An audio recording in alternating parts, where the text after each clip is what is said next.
नहीं देगा। तो उनको लगा कि नेहरू जी वाली लड़की को बना दो।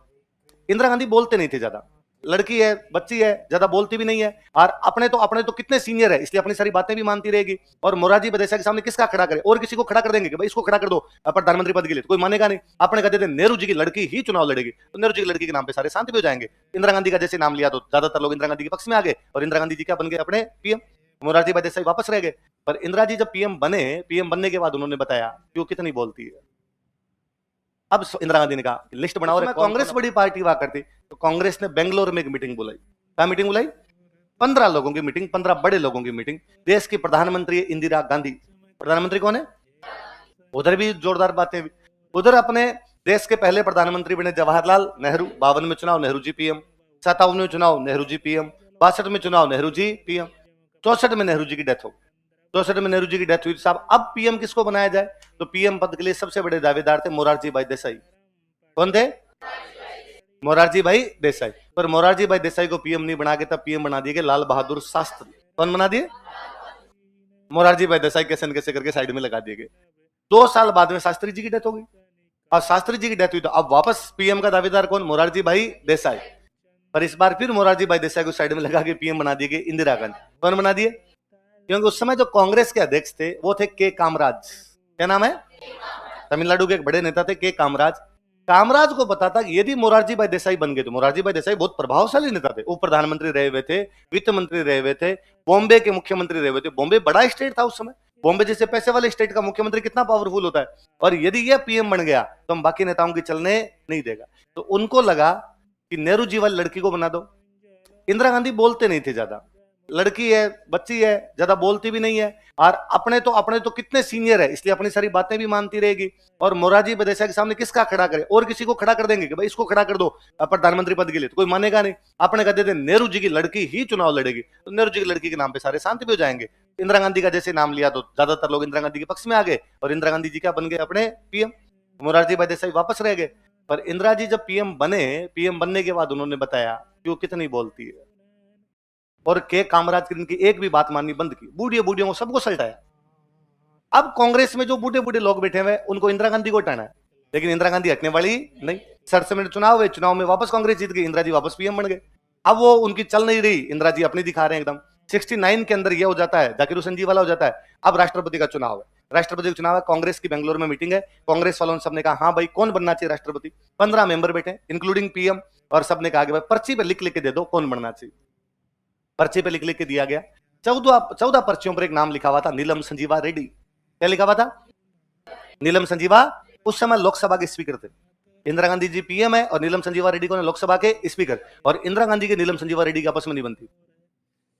इसलिए उन बूढ़ियों को सबको लगा कि इंदिरा के ऊपर नीलम संजीवा रेड्डी को बिठा दो राष्ट्रपति बना के, ताकि इंदिरा गांधी पे क्या करते रहेंगे, कंट्रोल करते रहेंगे। एक पर्ची पे लिखा हुआ था जगजीवन राम। क्या लिखा हुआ? भारत के बड़े दलित नेता हुए बाबू जगजीवन राम का, वो एक पर्ची लिखी हुई इंदिरा गांधी। किसकी लिखी हुई? इसका मतलब बाबू जगजीवन राम के पक्ष में केवल कौन? इंदिरा गांधी। सारे किसके पक्ष में? नीलम संजीवा रेड्डी। ऑब्वियस बात है, 14 आदमी उधर है तो बाद में कांग्रेस की तरफ से उम्मीदवार कौन होंगे? नीलम संजीवा रेड्डी। इंदिरा गांधी का मन बड़ा खट्टा हुआ, भाई मैं आपकी क्लास में कोई प्रस्ताव रखूं और मेरे पक्ष में आपका एक ही वोट ना आए, आप सारे एक तरफ हो जाओ, तो मुझे बड़ा लगे ना कि यार मरा दिया यार, एक ही नहीं है अपने साइड में। इंदिरा जी अपने होटल के कमरे में जाके चुपचाप बैठ गए। इवन इंदिरा जी ऐसा प्लान कर रहे थे कि मैं रिजाइन कर देती हूँ, जब पार्टी में मेरी तरफ एक नहीं है तो मैं इस पार्टी की पीएम बन के क्या करूंगी, मैं क्या कर देती हूँ, रिजाइन।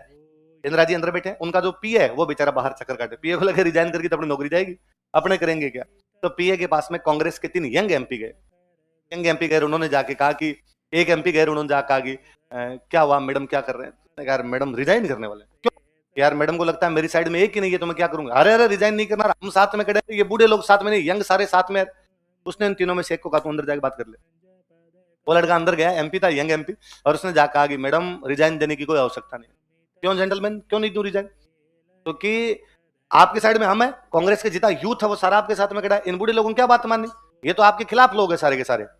तो थोड़ा इंदिरा गांधी को हौसला आ गया, यार कुछ लोग तो इसका मतलब मेरे साथ में है, ठीक है, इनके वोट वहां नहीं पड़े, जहां इनके वोट पड़ेंगे वहां ये लोग मेरे साथ में आ जाएंगे, तो ठीक है मैं देखती हूँ, सोचती हूँ। इंदिरा जी दिल्ली आ गए, दिल्ली आने के तक भी उनके दिमाग में, और तो इंदिरा गांधी ने पूछा उस यंग एमपी से तो क्या करना चाहिए अपने को, तो कहा नीलम संजीवा रेड्डी के सामने आप अपना उम्मीदवार खड़ा कर दो। कांग्रेस करे नीलम संजीवा रेड्डी, आप कह दो मैं नीलम संजीवा रेड्डी को नहीं मानती, मैं मेरी तरफ से उम्मीदवार खड़ा करता हूं। इंदिरा गांधी ने कहा मतलब कांग्रेस में 2 उम्मीदवार, हाँ कांग्रेस का अलग आपका अलग, तो मेरे वाले को वोट कौन देगा मैडम? हम तो क्या तुम कांग्रेस वाले को वोट नहीं दोगे? तो यंग एमपी ने कहा कि ये भ्रष्ट आदमी नीलम संजीवा रेड्डी लोकसभा अध्यक्ष के चैम्बर में बैठ के दिल्ली प्रधानमंत्री के खिलाफ बात करता है, इसको वोट देने से अच्छा है मैं मेरे वोट को अरब सागर में फेंक दूंगा, लेकिन इसको वोट नहीं दे के आऊंगा। इंदिरा गांधी को लगा कुछ यूथ अपने पक्ष में तो है, पर इंदिरा जी दिल्ली आने तक भी ये फैसला नहीं ले पाए कि नीलम संजीवा रेड्डी के खिलाफ किसी को अपने को उम्मीदवार घोषित करना है, और कांग्रेस ने मिलकर उम्मीदवार किसको घोषित कर दिया? नीलम संजीवा रेड्डी। इंदिरा जी भी साइन करके आए कि कांग्रेस की तरफ से उम्मीदवार कौन होंगे? नीलम संजीवा रेड्डी। इंदिरा जी घर पर आए तो तीनों फिर सामने खड़े थे। मैडम हम कह रहे हैं ना, हम आपके साथ है, प्लीज अपना उम्मीदवार खड़ा करो, थोड़ी हिम्मत दिखाओ। कैसे और कौन लोग? अरे मैडम पूरे यूथ साथ में, आप तो बगावत तो कीजिए, बाकी देख लेंगे। तो मैडम को थोड़ा हौसला हुआ और मैडम ने घर पे आने के बाद कहा इंदिरा गांधी इसको उम्मीदवार नहीं मानती, मैं मेरा उम्मीदवार नया खड़ा कर रही हूं, मेरी तरफ से उपराष्ट्रपति वीवी गिरी ही राष्ट्रपति के उम्मीदवार। अब कांग्रेस में दो उम्मीदवार, कांग्रेस पार्टी की तरफ से कौन है? नीलम संजीवा रेड्डी। कांग्रेस की प्रधानमंत्री इंदिरा गांधी की तरफ से कौन है? वीवी गिरी। राष्ट्रपति के चुनाव में वोटिंग करते हैं एमपी और एमएलए। कौन वोटिंग करते हैं? अब पूरे देश में कांग्रेस के एमपी एमएलए ज्यादा हुआ करते उस समय, अब कांग्रेस के एमपी एमएलए फंस गए बेचारे, वो नीलम संजीवा रेड्डी को वोट दें या वीवी गिरी को वोट दें, दोनों कांग्रेस के। तो पूछा भाई कांग्रेस के एमपी एमएलए ने, भाई हमें तो बताओ रे किसको वोट देना है? तो इंदिरा गांधी ने कहा अंतरात्मा की आवाज, अंदर वाले राम जी से पूछा जाए, अंदर का राम जी कहे नीलम संजीवा रेड्डी को, नीलम संजीवा रेड्डी, और अंदर से आत्मा कहे कि नहीं नीलम संजीवा रेड्डी को नहीं देना, वीवी गिरी को, तो किसको वोट दे? वीवी गिरी। अपने सुखाड़िया जी ने अंदर के अंतरात्मा से पूछा नीलम संजीवा रेड्डी या वीवी गिरी, सुखाड़िया जी के अंतरात्मा ने कहा कि नीलम संजीवा रेड्डी। इसलिए राजस्थान वाले कांग्रेस के ज्यादातर एमएलए वोट किसको देके? नीलम संजीवा रेड्डी। जीत गए वीवी गिरी। जीते कौन? वो तीन लड़के जो इंदिरा गांधी को कॉन्फिडेंस देकर रहे थे, उनमें से एक आगे चलकर भारत के प्रधानमंत्री बनते हैं, चंद्रशेखर। उनमें एक चंद्रशेखर आजाद। कौन बोला रहा है चंद्रशेखर आजाद? चंद्रशेखर आजाद भारत का प्रधानमंत्री बना था। तार गलत जुड़ जाते हैं तेरे चलते। तेरे बर्थडे के दिन 26 जुलाई को ऐसा क्या था कि तेरे तार यूं गलत जुड़े हुए रहते हैं? अच्छा ऐसे हो गया था कुछ, चल ठीक है। दूसरे जो बंदे थे आगे चलकर भारत के उपराष्ट्रपति बनते, उनका नाम था कृष्णकांत। क्या नाम था? एक आगे चलकर भारत के बहुत बड़े मंत्री बनते, मोहन धारिया। क्या नाम था? चंद्रशेखर, कृष्णकांत और मोहन, जो इंदिरा गांधी को उस समय कह रहे थे मैडम आप तो सामने खड़ा करो। मैडम वीवी गिरी को खड़ा कर गए, वीवी गिरी जीत गए। और जैसे वीवी गिरी जीते, इंदिरा गांधी को पता चला कि कांग्रेस मेरी है, इन बूढ़ियों की कांग्रेस में कोई औकात। इंदिरा गांधी ने कांग्रेस अलग बना दी, कांग्रेस आई। अब जो कांग्रेस है इंदिरा गांधी वाली कांग्रेस है, कांग्रेस आई। उस कांग्रेस को इंदिरा गांधी ने तभी कह दिया था कि टाटा बाय बाय खत्म। वो कांग्रेस अलग बनी, कांग्रेस ओ, कांग्रेस ऑर्गेनाइजेशन, संगठन वाले लोगों की कांग्रेस अलग, इंदिरा की कांग्रेस अलग। अब इंदिरा गांधी ने कहा लिस्ट बनाओ रे, कौन कौन अपने खिलाफ वोट दे के आया था। पता चला अपने खिलाफ वोट दे के आए थे मोहनलाल सुखाड़िया। इसलिए 71 में इंदिरा गांधी जी ने मोहनलाल सुखाड़िया को मैसेज किया कि सुखाड़िया जी राजी मते मुख्यमंत्री के पद से हट जाओ। अच्छी बात है, यदि राजी मते नहीं हटोगे तो बर्खास्त करेंगे। सुखाड़िया जी को लगा क्यों फालतू में बेइज्जती करवाई जाए, सुखाड़िया जी ने चुपचाप इस्तीफा दे दिया।